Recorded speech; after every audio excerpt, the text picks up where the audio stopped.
আমি মনে করি বাউলদের উপর হামলা এটা একটা ন্যাক্কারজনক ঘটনা। ন্যাক্কারজনক ঘটনা। ওকে গাইস, মির্জা ফখরুলের ভাষ্যমতে বাউলদের সাথে যেটা হয়েছে সেটা অন্যায়। তাহলে চলেন বাউলদের একটা কথা শুনে আসি। তোমার মতো আরো 10টা-20টা আল্লাহ। রুকো যারা, সবার করো। 200-400 আল্লাহ যদি আরো বানাই দিতে তাহলে তোমার আরো দাম বাড়তো। কোনো ধর্মকে পছন্দ করে না, কিন্তু বাউলদেরকে খুব পছন্দ করে। যারা আল্লাহ রাব্বুল আলামিনের শানে বেয়াদবি করতে পারে তাদের জন্য আবার এত কিসের মায়া? বিষয়টা যে শুধু বাউলদের ক্ষেত্রে তা কিন্তু না, শেখ মুজিবরের ক্ষেত্রেও একই ঘটনা। শেখ মুজিবর সম্পর্কে কেউ কিছু বললে বা শেখ মুজিবরের মূর্তি ভাঙলে তার নাকি বুকের এক সাইড ব্যথা করে। মুজিবুর রহমানের যে মূর্তিটা ছিল, দেখি অসংখ্য মানুষ সেই মূর্তিকে দড়ি বেঁধে টেনে ইঁচড়ে ফেলে দিচ্ছে।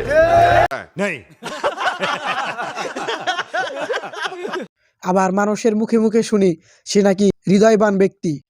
তাহলে চলেন তার উদারতার একটি নমুনা আমরা নিজের চোখে দেখে আসি। এই মন মানসিকতার মানুষ আমাদের দেশ পরিচালনা করলে সামনে আমাদের দেশ কোথায় যাবে সেটা আর আমাদের বুঝতে বাকি নাই। যে মির্জা ফখরুলের শেখ মুজিবরের প্রতি মায়া তা কিন্তু নয়, বিএনপির আরো অনেক বড় বড় নেতাদের বুকে আওয়ামী লীগের জন্য ভালোবাসা আছে, এখনো আছে। চলেন তাদের মুখ থেকেই শুনে আসি।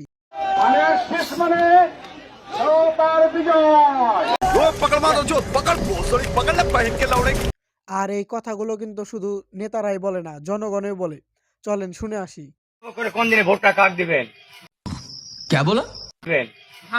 দিলে তো ওই হাসিনাই উঠবে। আর এই সব কারণে বিএনপির অবস্থা আজকে এই জায়গায়। তাছাড়া বিএনপি কিন্তু অনেক ভালো একটি পজিশনে ছিল। বিএনপির চাঁদাবাজি, লুটপাট আরো অনেক কর্মকাণ্ডের জন্য বিএনপির অবস্থা আজকে। সামনে কি বিএনপি ক্ষমতায় যেতে পারবে কি যাবে না এ নিয়ে কিন্তু সন্দেহ আছে। আর সন্দেহটা যে শুধু আমার আপনার তা কিন্তু নয়, সন্দেহটা বিএনপির নেতাকর্মীদেরও আছে। এজন্য তারা এখন আওয়ামী লীগের বিরুদ্ধে কথা বলতে পারে না। সামনে নির্বাচনে ক্ষমতায় যাওয়ার জন্য তাদেরকে এখন আওয়ামী লীগের ভোটের প্রয়োজন পড়তে পারে। তার জন্য এখন আর কোনো জায়গায় দেখি না আওয়ামী লীগের বিরুদ্ধে বিএনপির কোনো নেতাকর্মীর কোনো কথা বলতে। বর্তমান বাংলাদেশের যে অবস্থা আছে, মনে হয় না বিএনপি আওয়ামী লীগের বিরোধী দল।